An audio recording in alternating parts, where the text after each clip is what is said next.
When your child refuses dinner again, you probably beg, bargain, or cook something else. But here's what you don't realize. Every one of those responses, totally understandable, is actually training them to refuse. In France, parents follow one simple rule with two invisible pillars that stops the battles completely. Picture this. It's 6:30 p.m., dinner's ready. Your child takes one look and says, "I don't like this." So you bargain. 3 bites for dessert. You negotiate, just try the chicken. Or exhausted from a long day, you give in and make mac and cheese. And as you're standing there cooking the second meal, you feel it. That mix of defeat and guilt and confusion. You're trying so hard, but somehow mealtimes have become a battlefield. Here's what you need to know. What you're doing out of love is actually making it worse. And once you understand what's actually happening, you can stop. So let's talk 3 feeding mistakes that make picky eating worse. About the 3 mistakes you're probably making right now without even realizing it. Mistake number 1, offering backup meals. When your child refuses dinner and you make them something else, you've just taught them something powerful. If I refuse hard enough, I get what I want. Mistake number 2, pressure. Just one more bite. Every time you do this, you're activating the control paradox. The more you push, the more they resist. Mistake number 3, grazing. The goldfish crackers at 4 p.m., the granola bar handed over in the car seat on the way home from daycare, the juice box shoved in their hands while they're playing. These seem harmless, but here's what you might not realize. You're removing the one ingredient that makes children willing to try new foods: hunger. So what do French parents do differently? They follow one simple rule with 2 supporting pillars that most Americans have never heard of. But before I show you exactly how it works, you need to understand why your child behaves this way in the first place.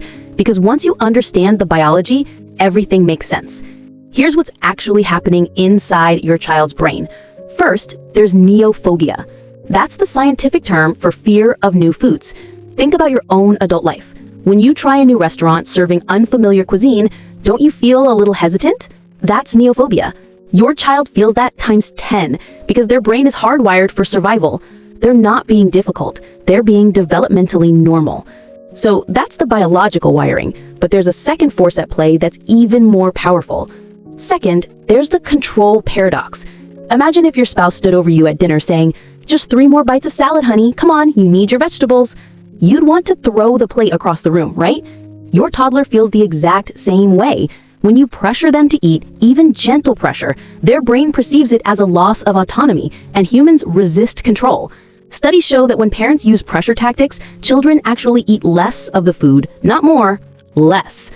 And then there's the third piece, the one that can override both of these if you get it right. Third, there's the appetite cycle. Have you ever noticed that when you're actually hungry, not bored snacking, but genuinely hungry, even plain foods taste amazing? That's the appetite cycle, and your child has lost access to it. Most American children never experience real appetite at mealtime because we've been taught that hunger is dangerous, that we need to prevent it at all costs. French parents understand something different. And here's the part that's going to sound controversial. French parents let their children get hungry before meals, on purpose. Not starving, not deprived, genuinely, appropriately hungry. Because managing mild hunger before meals isn't neglect, it's structure. It's the biological key that unlocks everything else. Okay, so here's the French rule, and I need you to listen carefully, because there are actually 3 parts, and most people only know about the first one. The rule is called le menu unique. One family, one meal. In France, there is one menu at dinner. The parent decides what's served. No alternate meals, no backup options, no negotiations. Now, before you think this sounds harsh, let me show you why it's actually the kindest thing you can do. This isn't authoritarian, it's structural. The parent's job is to decide what, when, and where food is served. The child's job is to decide whether and how much to eat.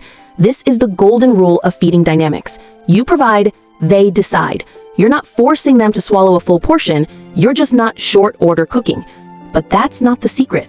Part 2, the mandatory taste. In France, children are not forced to eat everything on their plate. They're not forced to finish anything, but they are required to taste it. Just one polite taste every time. And here's the language that matters. You don't have to like it, sweetie. You do have to taste it, so your tongue learns. So how do you actually enforce this without it becoming a battle? You use sensory talk. When your child tastes something new, you ask, is it crunchy or soft? Is it salty or sweet? What does it smell like? This does something brilliant. It shifts the focus from whether they're eating to what the food is like. It turns tasting into curiosity instead of compliance. French parents see this as palate training, like teaching your child to read. You wouldn't skip reading lessons just because they're hard. The same logic applies to food. A tiny taste. And for a fearful child, even smelling the food or touching it to their lips counts as a taste. No pressure to swallow, no judgment, just exposure. Because here's what the research shows. Children need 8 to 15 exposures to a new food before they accept it.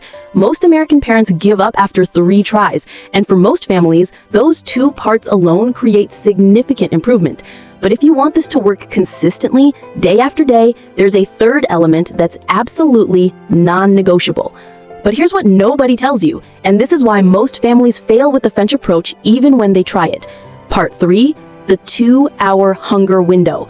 This is the invisible requirement, the piece that makes everything else work. Without this, the other 2 rules will fail every single time. French children don't graze. They have structured meal times and one snack time called le tout, usually around 4 p.m. A small snack, maybe some fruit and a piece of bread, but then nothing except water until dinner. And be careful, don't let them chug a huge glass of water right before the meal, or that will fill their stomach too. No goldfish crackers, no juice boxes, no, just a little something at 5:30. If your child ate chips an hour before dinner, this entire system will fail no matter how perfectly you follow the other rules, because they're not hungry. And without hunger, there's no biological incentive to try the green beans. You need a 2 to 3 hour hunger window before dinner. This isn't starvation, this isn't deprivation, it's allowing their natural appetite to build so that when they sit down at the table, their body is actually ready to eat. And that's when everything shifts. When a child arrives at the table genuinely hungry, something changes. Their resistance softens, their natural curiosity kicks in, their brain becomes more open to trying new foods. Hunger is the missing ingredient. So let me show you exactly what this looks like in practice. Step 1, serve one balanced meal. Include variety, protein, vegetables, a carb, but make sure there's at least one safe food on the table. By safe food, I mean something you know for a fact they will eat without a fight, like the bread or the fruit. This ensures your child always has something to fill up on, which lowers your anxiety and theirs. Step 2, require a polite taste of everything. Use the language. You don't have to like it, sweetie. You do have to taste it so your tongue learns. Step 3, after they taste, they decide what else to eat from what's on the table. You don't hover, you don't count bites. Step 4, maintain the schedule. If they don't eat much, the next meal comes at the next scheduled time. No emergency snacks. Step 5, do not comment on what or how much they eat. Let me show you the exact conversation. Your child sits down, they see green beans on their plate. They immediately say, I don't like green beans. You respond calmly. You don't have to like them, sweetie. You do have to taste them, just one taste so your tongue learns. They hesitate, you wait. No pressure, no hovering. Finally, they take a tiny bite. They make a face, maybe even a dramatic gagging sound. You stay completely calm. You lean in with curiosity. Okay, so what did you notice? Was it crunchy or soft? They pause thinking, soft and squishy. Interesting, soft and squishy. Thank you for tasting. Now, what else would you like from the table? They eat the chicken and the rice. They don't touch the green beans again. And that right there, that's a win because they tasted them. That's exposure number 1. This is where most American parents give up. But here's what they're missing. Next time you serve green beans, they'll be slightly more familiar. By the 8th time, they might eat 2 bites. By the 15th, they might... Thinking about implementing this, 3 questions probably just popped into your head. Let me address them. Question 1. What if my child doesn't eat anything at dinner? Here's the thing. If your child arrives at the table genuinely hungry and there's at least one safe food available, they will eat something. Children have incredibly strong survival instincts. Their bodies won't let them starve when food is available. They might not eat much and they might not eat what you hoped, but they will eat. Hungry children eat. Now, if they refuse everything, here's what you do. Nothing. You stay calm. You say, okay, you don't have to eat, but this is what we're having for dinner. The kitchen closes after dinner and breakfast is at 7 a.m. And then you follow through. One missed meal does not harm a typically developing, healthy, hydrated child. Obviously, if your child has diabetes or a medical condition requiring strict calorie intake, you follow your doctor's rules. But for most kids, what harms them is learning that refusing food gets them special treatment. They'll be hungry, and you know what happens? They'll eat breakfast. Question 2. What if they have extreme picky eating? If your child has a diagnosed feeding disorder, sensory processing issues, or severe food aversion, you need specialized support. This approach is for typically developing children with common picky eating. But here's what I've seen. Most children don't have a disorder. They have a pattern that's been accidentally reinforced, and patterns can be changed. Question 3. What if they refuse the mandatory taste? This is where you hold the boundary gently but firmly. The tasting requirement stays consistent. It's the one thing you don't compromise on. You're not forcing volume, you're not demanding they finish. Just one taste. If they refuse, you stay calm, you don't pull the plate away. You simply say, in our family, we taste everything once. Take your time. And then you eat your own meal. You're not punishing them, you're just maintaining the expectation. And usually they take the taste because they're hungry. But if they still refuse, you simply clear the plate when the meal is over. No anger, no lecture. The lesson happens when they feel hungry later, not during the fight now. So, sensory talk techniques that replace pressure. Let's go deeper on this sensory talk technique because it's one of the most powerful tools you have. In America, we've been taught the no comment rule. Don't praise eating, don't criticize not eating, stay neutral. That's better than pressure. But French parents do something more effective. They make food interesting. Instead of good job eating your peas, which creates performance pressure, you say, does it taste different from last time? What does it remind you of? Is it sweeter than the carrots? This teaches your child to pay attention to their food, to actually notice what they're eating. This is the foundation of mindful eating. You're teaching them food vocabulary. You're teaching them to be curious, and you're removing all the pressure. Now, adjust your language to your child's age. For a 2-year-old, is it hard or soft? For a 5-year-old, does it taste different from last time? For an 8-year-old, what does it remind you of? The principle stays the same, the vocabulary grows with them.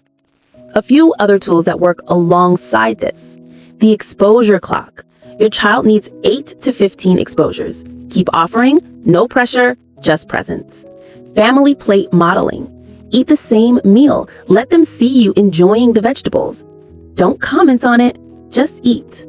If your child asks, do you like the broccoli, Mom? You can say, I do. It's crunchy and a little bit sweet. Then continue eating. That's it. Children learn more from watching than from being told. Predictable rhythm. Have consistent meal and snack times. When your child knows that snack time is at 3 p.m. and dinner is at 6 p.m., their body learns to expect food at those times. Their appetite aligns with the schedule. Look, I know this feels hard right now. You might be thinking, but I've tried being firm before and it ended in tears. Or, my child is different. This won't work for us. Let me give you realistic expectations about what's going to happen. Days 1 to 3, testing phase. Your child might skip a meal or eat very little. This is completely normal and not dangerous. They're learning the new rules and testing whether you'll cave. Don't cave. Days 4 to 7, you'll see the first shift. They'll start eating more at meals because they're genuinely hungry. Weeks 2 to 3, the battles will dramatically decrease. This starts to feel easier. By 4 to 6 weeks, this becomes your new normal. Everything you've been doing up until now, you are doing it because you care, because you love your child. You just didn't have all the information. And now you do. You're not teaching them to eat in this moment. You're teaching them a life skill. You're teaching them that hunger is normal.